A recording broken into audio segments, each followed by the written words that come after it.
Hello everyone, welcome back to the channel. I have a really important video for you guys today.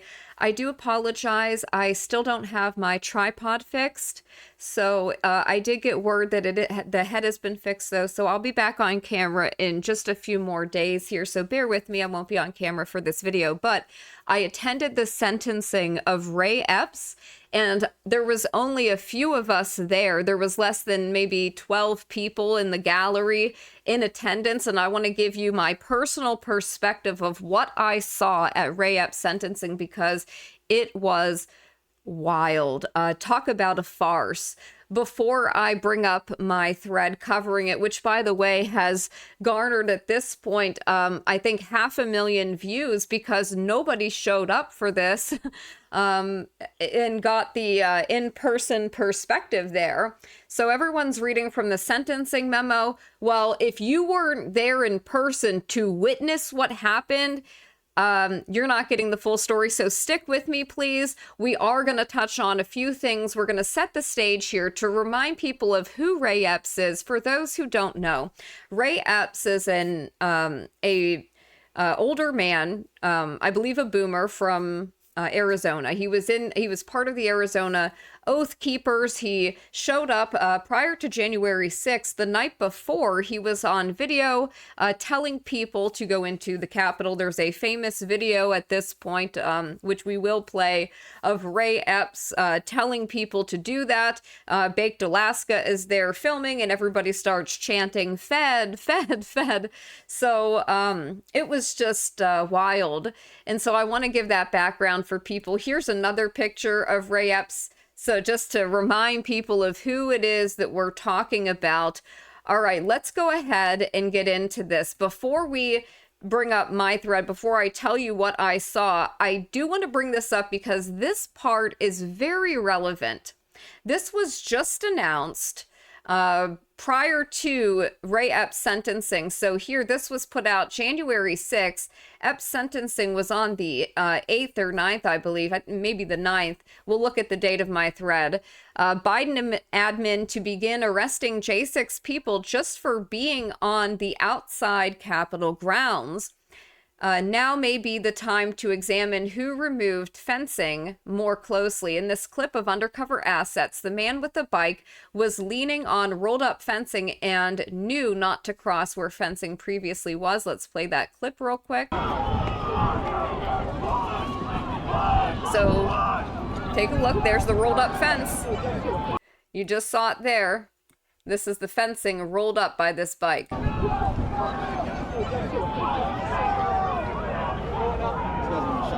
Huh? Those guys are gonna get shot. Step back. Think about it. All the senators and congressmen are in there right now. You break in, that's like breaking into the White House. They're gonna shoot you. They ain't gonna shoot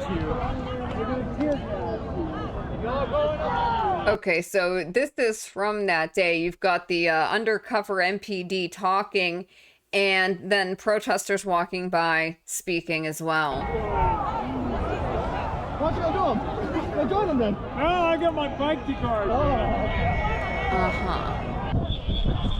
I've got my bike to guard. Okay, so this is the clip I want to play to you. This was announced on the 3rd anniversary. This is U.S. Attorney Matthew Graves saying that they're going to go after peaceful people. And this will be important as we touch on not just what I saw at Ray Epps' sentencing, but I also attended the sentencing of another infamous day in January defendant who was there as a journalist. And we'll see, I'm going to show you guys how he was treated very differently than Epps. But let's listen to Graves himself.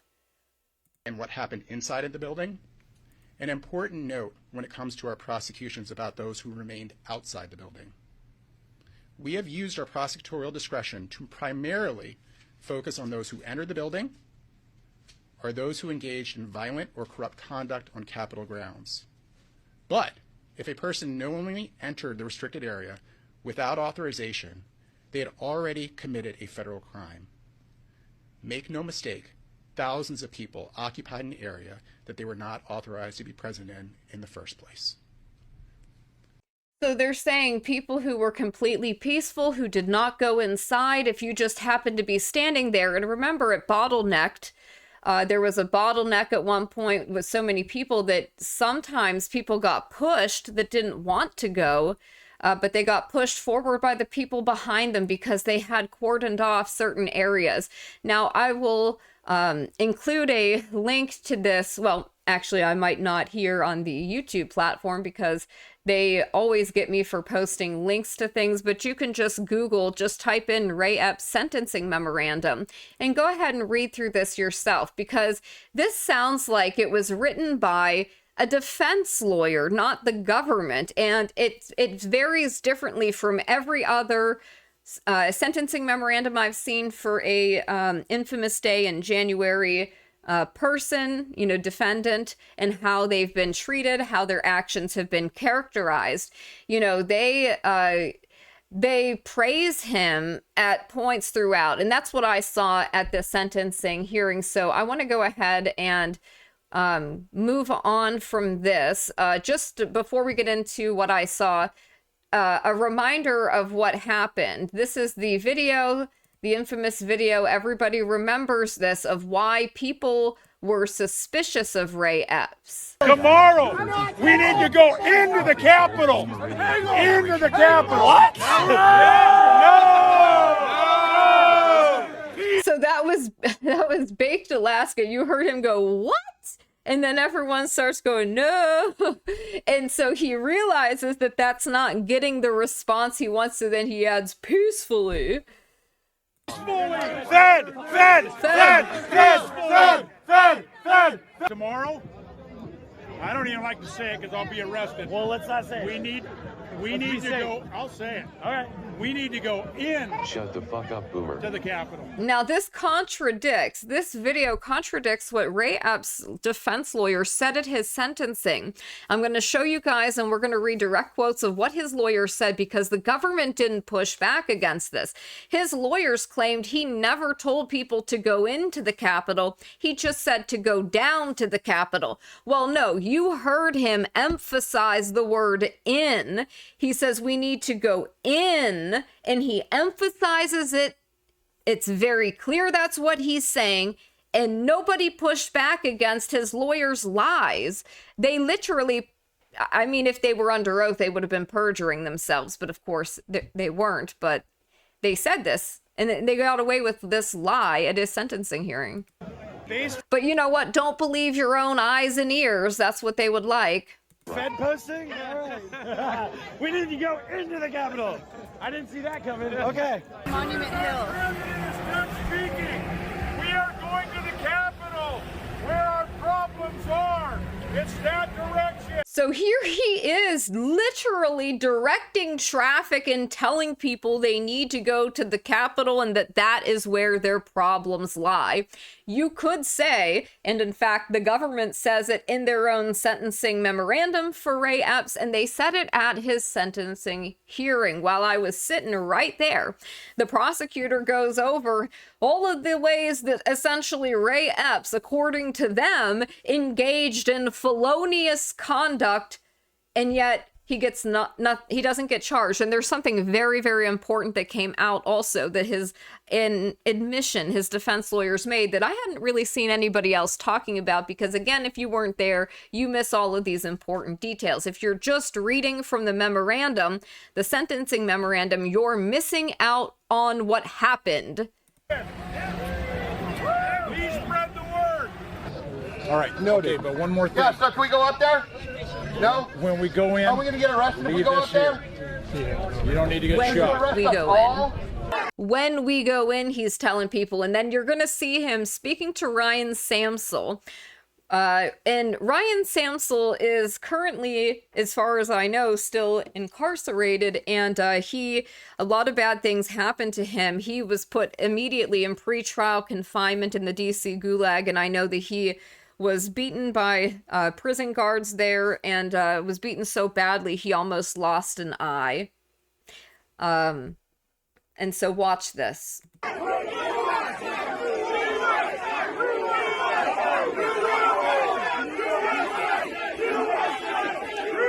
So what you see here, and I'm showing this for documentary purposes and for educational purposes, is pay attention and watch. You see him whispering into Samsel's ear. What is he telling him? And watch what Samsel does right after.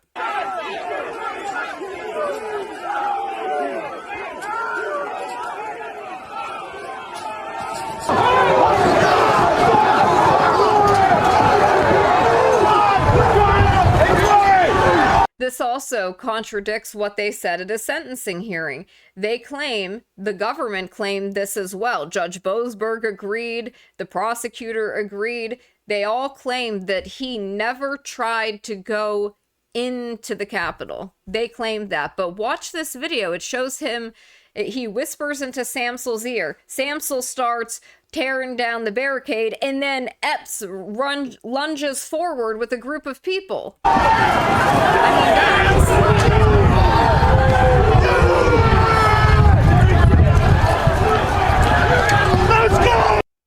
And then he says, "Let's go." All right, so Thomas Massey responding to the Associated Press saying, Epps, the target of that infamous day conspiracy theories, gets a year of probation for his role. And Massey says, Epps, the man who directed people to go into the building and privately claimed credit for orchestrating the breach, gets 1 year probation. Nothing to see here. And same video of him saying, you know, we need to do this, and I'm not kidding. This is the night before, okay? We've got Representative Troy Nehls wants to see Ray Epps testify before Congress, but it is up to Speaker Johnson to subpoena him. I would encourage everybody to tag Speaker Johnson, ask him to do so. And let's not forget this 60 Minutes segment. They did a 60 Minutes did back in April of this year, of 2023. So last year, April of last year, they gave 60 Minutes did a puff piece on Epps, telling everybody he was a victim and that we should all feel sorry for him. So let's go ahead and cover finally. I know that was quite the setup to get to it. Let's talk about what I witnessed at the Epps sentencing, which was January 9th. Almost 500,000 views on this thread. Very, very important, because these are the details you will not hear from anybody else, because nobody else was there. Like I said, there was less than 12 of us in the gallery. I saw Alan from the New York Times. I know he was there, but is the only person I recognized.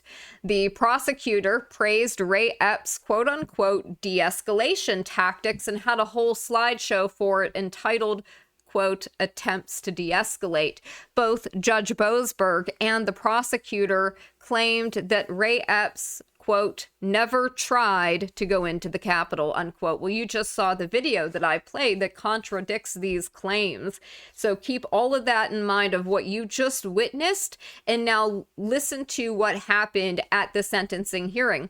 The prosecutor claimed he struggled and he could give Epps a felony with a low sentence or a misdemeanor with a high sentence. Now, I've never heard a prosecutor say something like this and make this type of admission that they're purposely keeping a low sentence for somebody. He's saying, well, I could charge him with a felony, but give him a low sentence. Well, why would you give him a low sentence, though? Because look at how every other defendant has been treated who acted in a similar fashion to Epps. They've been treated very differently. So the prosecutor claimed Epps' case was a, quote, unique and complicated case. Now, I don't see how. I'm not sure why his case would be any different from any of the other day of infamy cases that we've seen. And there have been over 1,000 prosecutions to date for that event. So how is it any different from any of those cases? What specifically makes his case unique and complicated, other than what everybody suspects about him was that he was working in some capacity for the federal government? I also don't see any other J6 defendant getting this type of special treatment, where a prosecutor claims that their case is quote unquote unique. The prosecutor said they used their prosecutorial discretion to choose to charge Epps with misdemeanor, despite that same prosecutor arguing not 10 minutes before that Epps had engaged in felonious conduct. And I mean, going through all of the stuff that we just showed. They played video there were lots of clips that were played that showed Epps's conduct, that showed him directing people, etc. So the prosecutor just gets done outlining all the ways that Epps acted feloniously, and then says, well, we're choosing to use our prosecutorial discretion to just give him a misdemeanor. The government agreed with Ray Epps' defense lawyers' arguments regarding mitigating factors for Epps, which again is something that you don't see typically in any felony cases where the government agrees with the defense. It's ridiculous. Epps and his lawyers, along with the government and Judge Boasberg, all agreed that Ray Epps was the victim of widespread CTs. You know what that means. You can read the word. Oh, he's a victim. The DOJ themselves admitted that they were giving Epps a quote-unquote significant break. That is a direct quote from the prosecutor. The prosecutor argued 6 months is the appropriate sentence. The prosecution then proceeded to praise Ray Epps, claiming that he actually supported law enforcement officers that day. Again, this contradicts video that they played at his sentencing hearing. They showed a video that was from an aerial view, and they also showed one from side angle views of Ray Epps with a contingent of people, and there's this big Trump flag sign that's over 20 feet long, and it's getting passed overhead, and it shows Epps putting his hand on the sign, and it appears to be pushing it as the sign goes into a line of Capitol officers. So how that is supportive of them, it beats me. Epps' lawyers pointed out Epps called the FBI almost immediately, January 8, 2021, and gave voluntary statements, and that he cooperated. Well, he could have just been calling his friends. Epps was allowed to speak. He again appeared via Zoom. This was one of the weirdest things I've ever seen. So you go into the courtroom. This is in the district court in DC, and you go in. This is on the second floor. It is courtroom 22A, and you go into the courtroom, and it's it's a long rectangle. So it's kind of like a skinny room, but it's long. So Judge Boasberg is all the way at the end there. And then on the right, there are 5 people sitting there. And I don't even know who these individuals were, but it looked like some type of Soviet tribunal. Then we had the prosecutors at their table, but there was nobody at the defense table. Ray Epps' lawyers didn't even have to show up in person. Epps didn't have to show up in person. And again, this differs from every other J-Day defendant. And so I thought that was very strange. And so they had a little monitor there on the table, and they don't use Zoom, but they use a video teleconferencing system for the court. So they brought him and his lawyers up through that teleconferencing system. And so he was allowed to give his statement through almost like a Zoom meeting. And he just looked very different from how he actually looked in 2021, which was interesting. Like, he's got a mustache now. He was wearing a black button-down shirt.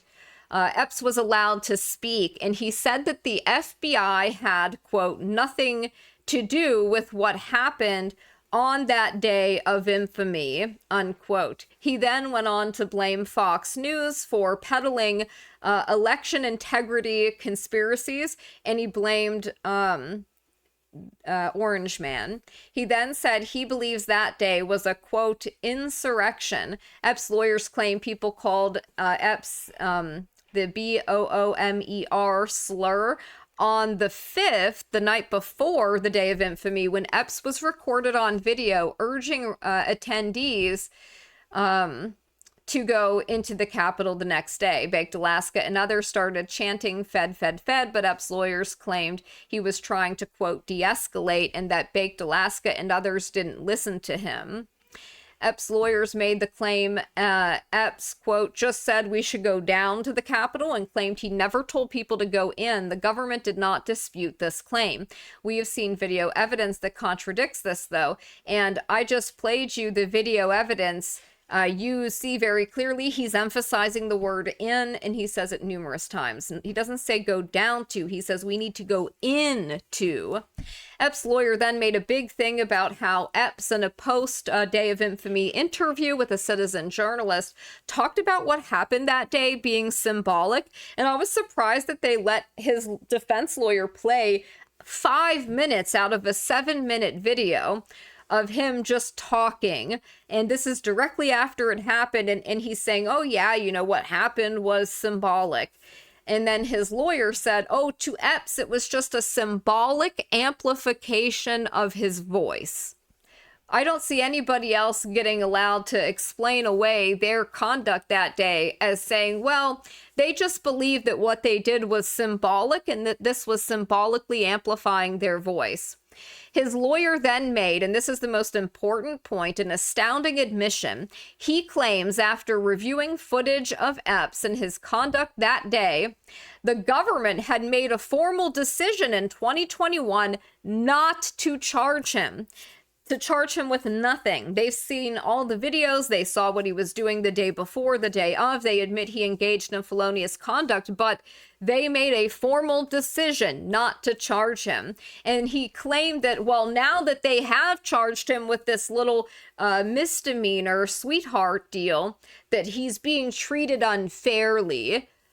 That was stunning to me, how you could explain that away. His lawyer then argued that just giving him probation as a sentence would promote quote-unquote accountability.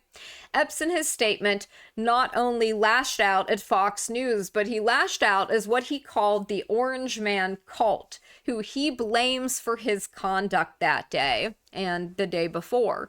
He then praised the FBI and Antifa, saying conclusively that they had quote-unquote no involvement in that day and that only angry Orange Man supporters were part of the mob, quote unquote. Epps said that the election was not STOLEN, you know what it is, and he wants to spend the rest of his life trying to explain that to others. He wants to speak about the truth of the election results, and he assured Judge Boasberg that he no longer gets his information from Fox News and he trusts the government. Judge Boasberg, for his part, praised the government and the prosecutor for being quote-unquote balanced in their presentation. Again, something I've never really seen before. It was so bizarre. I felt like Alice in Wonderland, I'm telling you.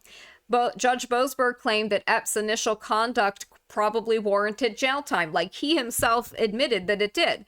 But he then cites his extensive cooperation with the government, the Day of Infamy Farce Committee, Senate Select Committee, etc., and other quote-unquote mitigating factors to give Epps a sentence of 12 months probation with no travel restrictions. He then went on to call that day an insurrection and slammed CTs who claimed that the FBI was involved. Boasberg says more important than Epps' conduct on the Day of Infamy was, quote, what happened after. And he cited Epps and his wife as victims of these CTs and harassment, which he claims is at a level he hasn't, quote unquote, seen before. So there you have it. Epps is a unique and complicated case and is a victim of widespread CTs. Totally not an informant. Fed working for a contractor that contracts with the feds or for another agency or organization or maybe even a foreign country, who knows, or another country's intelligence agency, who knows, which is why he got this amazing sweetheart deal, praise from the government and the secret FISA judge, Judge Boasberg, who was involved in, signing off on the FISAs to spy on the Orange Man campaign, things of this nature. And so, there was one other addendum that I had added to this. Yes. Forgot to add how Judge Boasberg disregarded a video played of Epps helping to push a massive Trump's flag sign that was over 20 feet long into a line of Capitol officers by claiming, quote, anyone might put their hand up to protect their head if a big sign is coming. That was actually amazing. I'm sure no other defendant got this benefit of the doubt. And again, that this contrasts the video evidence of what happened that day. I've got links on my personal website, by the way. I have crypto links. I've got Cash App, all kinds of other links. If you want to support my work, I have to, going down, covering these events. It does take a lot of time, and it is a lot of work to do this stuff, to get you guys direct quotes. My shorthand days come in handy there. But let's contrast that with what happened with Stephen Horn, who was a journalist charged with 4 misdemeanors, quite literally, for simply being a journalist that day. This was, the tone of this was markedly different from Ray Epps' sentencing, which I attended the day before. So here's a thread. This was from January 10, just 2 days ago, the day after Epps' sentencing. Judge Tim Kelly was presiding, with U.S. Attorney Sonia Murphy representing the government, Charles Haskell and Marshall Ellis representing Mr. Horn. Now, prior to his sentencing hearing that morning, I had coffee with Stephen. We talked about his journalistic endeavors. He talked about his documentary about the Day of Infamy. I talked about mine, about the Fednapping. And, we just, I asked him, are you nervous about what's going to happen today? And, it's, of course he would be, because they were asking for jail time for him. This case has major implications for civil rights, freedom of the press, freedom of speech, etc. The district court is an oblique, old, stuffy, imposing, and oppressive building that has extremely low-tech TVs and monitors with clocks that are not even working. These buildings are quite dilapidated. It is surprising when you go inside and you see, like, how much money, honestly, are taxpayer dollars going to support the courts, and they can't even have up-to-date technology. They can't even have decent TVs and monitors. They don't even have working clocks. It's shameful in that regard. In March of 2021, a quote-unquote unnamed individual contacted the FBI with a tip about Horn, claiming they believed that Horn was at the Capitol as a journalist, but they said that they were not aware of him possessing any quote-unquote media credentials. Well, who might have done that? There are a group of people calling themselves S-hunters who I would suggest did this. That sounds like something a corporate journalist would complain about and say, oh, he didn't have credentials. I bet it was somebody like Ryan Riley. The government does not get to decide who is and is not a journalist. Having press credentials does not make you any better than a journalist that doesn't have them. Having a degree and being part of an organization doesn't matter either. In fact, it's increasingly irrelevant in the social media age. What matters is the work. What matters is the story, the accuracy of your reporting. These other things, it's not necessary to have a degree, and having a degree does not automatically make you competent or good at your job, or it doesn't automatically imply that you have integrity. It's a piece of paper. Horn sat for voluntary interviews with the FBI. He also immediately contacted law enforcement after the Day of Infamy to offer to provide a copy of the footage he took in his capacity as a journalist that day. According to U.S. Attorney Ashley Ackers, Stephen Horn, quote, wasn't a journalist, unquote. Again, the government doesn't get to make that decision. They don't get to decide. We're supposed to have freedom of the press, okay?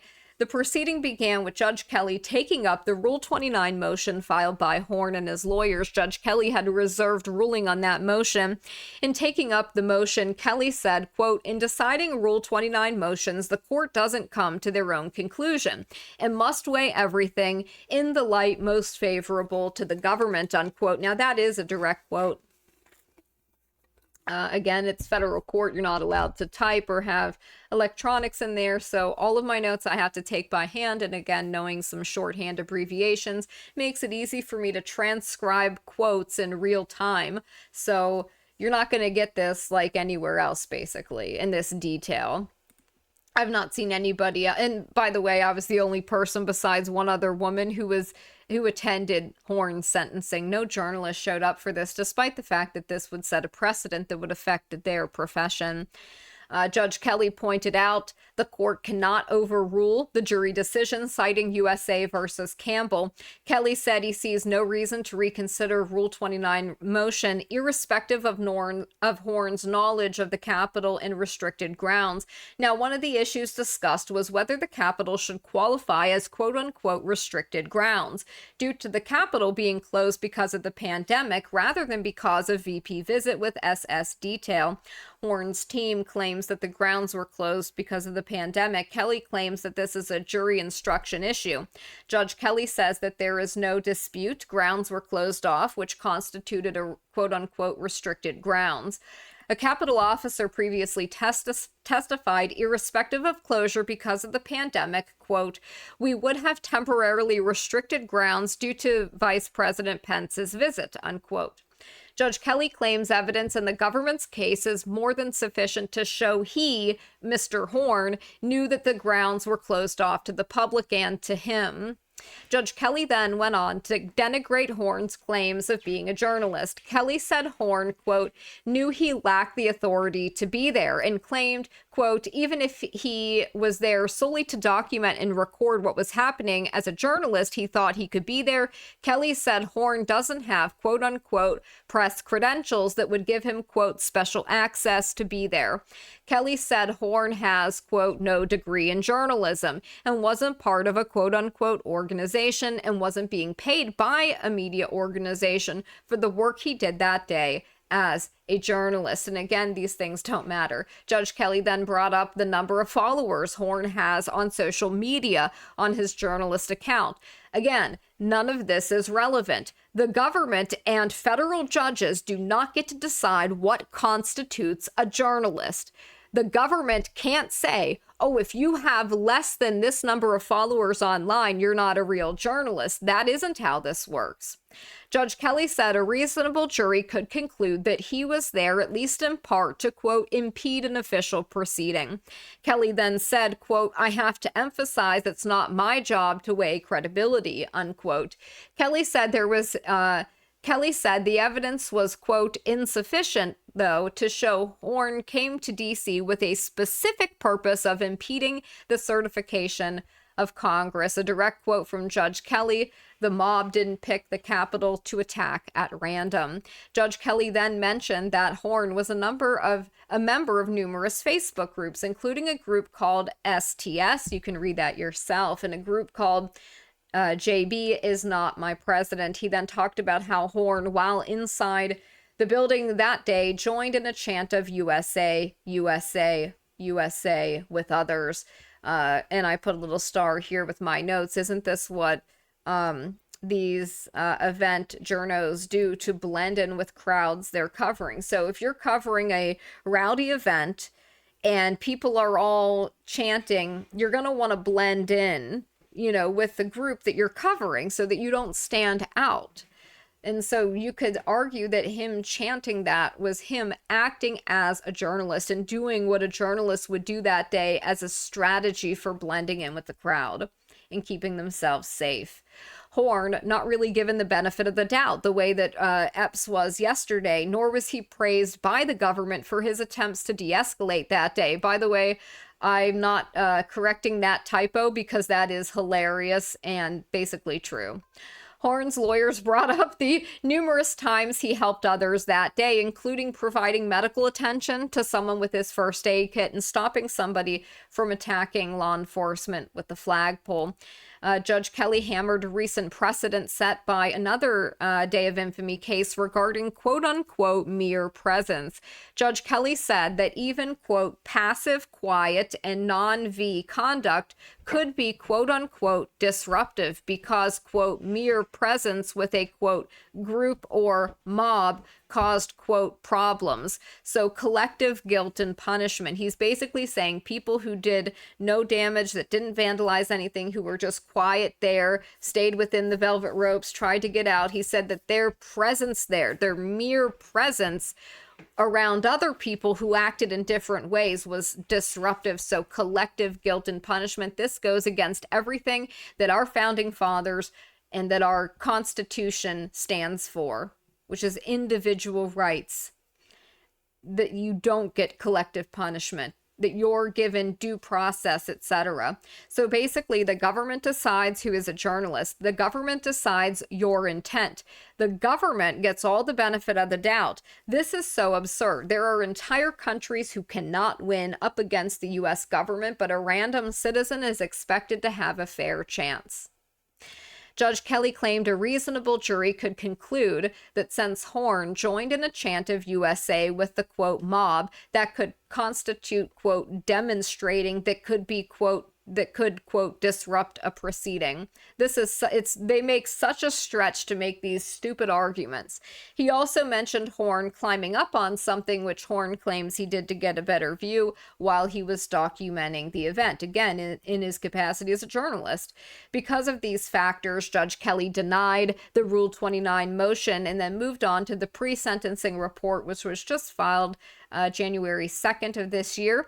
The defense objected to an addendum added to the report by the government. Kelly said, quote, with regard to conditions of supervision, number 24 is legal things we'll argue in a minute, so I don't think I need to resolve them now, unquote. Defense objects to the government's characterization of what others did that day, not Stephen Horn. Quote, he certainly watched some events, Judge Kelly chimed in. It all to me looks like it is presented in a pretty neutral way, Kelly said, regarding the government addendum characterizing the Day of Infamy generally, and I wouldn't call that neutral. Horn's lawyers pointed out he has no criminal record. U.S. Attorney Sonia Murphy said, quote, I just remind the court that Lieutenant McCree from Capitol Police testified he couldn't look at the crowd and say, R-word or media. So everyone that was there that day presented a threat. So for that, the government argues against a 2-point reduction. Judge Kelly responded that the surrounding facts and circumstances are not irrelevant. Judge Kelly noted the defendant did not use V or credible threats of V in connection with the offense. The government wanted collective guilt for Horn because of the actions of others. Kelly said, quote, I don't think he did use V or credible threats of V, so I'm giving the 2-point reduction. U.S. Attorney Sonia Murphy says, quote, the government requests 6 months of incarceration. Note they originally asked for 10 months, but the guidelines for the charges don't even support that for Horn's actions and accountability. We know he testified he put on his helmet because his, quote, R sense was tingling. That's a direct quote from her. And I put here my commentary. Well, yes, he covers these events. So his senses were tingling because he has often covered these types of events. That there's nothing nefarious about that. It makes sense. She went on, quote, while Horn submits his age and experience to explain his ignorance of needing credentials, she claimed all journalists should be aware of decorum and that he knew his actions were wrong and claimed he tried to hide behind the cloak of journalism. I'm not sure how he was hiding if he contacted law enforcement immediately after, claiming he was there as a journalist and wore a helmet that said press on it. So in any case, he got 12 months probation, travel restrictions, a $2,000 fine, 90 hours of community service. And he was able to give a statement where he talked about how the next time a group goes into a federal building during one of these majorly important historical events, he will not follow them and record. So that's a chilling effect on journalism, and Judge Kelly praised this and said, oh, that's a good thing. We can't have journalists scared to document and record events. That is unacceptable, and shame on Judge Kelly for calling that a good thing. And so that's it. I know this video is quite long. Just want to remind everybody about my documentary. If you want to support that, you can do so here on the donate page. You can find the link to make a donation here. And I just want to bring up something for Eric Molitor. Eric was one of 5 men acquitted in this case, and he's having a really hard time. He's created a Give, Send, Go. I'm going to link that in the video description, and if you could support this, please take the time to read it and to support him. Anything you can do to help out would be helpful. These men, even though they've been acquitted for something that they did not do, and their lives were torn upside down. They have not been able to get their lives back. Just because you get acquitted doesn't mean your name is cleared. It doesn't mean it's easy for you to get a job now. His name is still, you know, when employers go to look it up, they can see exactly who he is. And even though he's been acquitted, you think that matters? So he's not been able to get a job. He's got child support that he has to pay for his children that were taken from him because of this case. He still has not gotten them back. And because he's been unable to pay child support because he hadn't been able to work, you know, then that imposes more issues on him. And they can try to arrest him again just for that. And so the man has gone through so much. He's got complex PTSD. He's scared to be around crowds of like it's not easy for him to be around crowds of people to do public speaking after everything that has happened to them. And if you don't know what it's like having your home raided by 40 plus federal, state, local law enforcement during a family dinner with your children, like, you don't know what he's been through, and you cannot judge him. And especially learning that people that you were around were setting you up to try to deprive you of your life forever. Like, the paranoia one might feel because of that, I could not even begin to imagine. So if you guys can help him out, what he wants to do is even though public speaking is hard for him, he wants to speak out about what happened. He wants to advocate for the 5 men that are still in there, and he wants to help ease the financial burden that has been put on their families. Their families are forced to pay the restitution that they charge these men, hundreds of dollars a month. So if they want them to be able to have any items and be able to buy any items from their commissary, well, the government drains it every month. And so it's very expensive and costly. $5 for a 15-minute phone call, $12 for a tube of toothpaste. Like, there's so many ways that they just are destroying these families, gutting them, and they've already been through so much. So if anyone can help him out, I would greatly appreciate it, and I know he would as well. It's been, you know, having PTSD, the way that affects you, it hinders your ability to focus, to even like function each day. And taking some of the financial burden off of him, I think, would help him heal and recover. He is talking to somebody, which is so important, so good for him. And I know that it's hard to ask for help. You guys know that. It was hard for me to ask for help to fund the documentary, which is so important.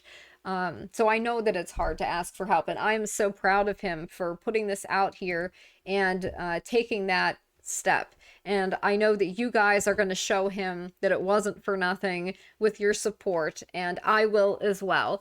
So that's it. That's everything for now. Thank you guys so much. Your support of me enables me to cover these things that really nobody else has been covering, and giving them the attention that they deserve. So thank you guys so much, and I will see you in the next video. Whee!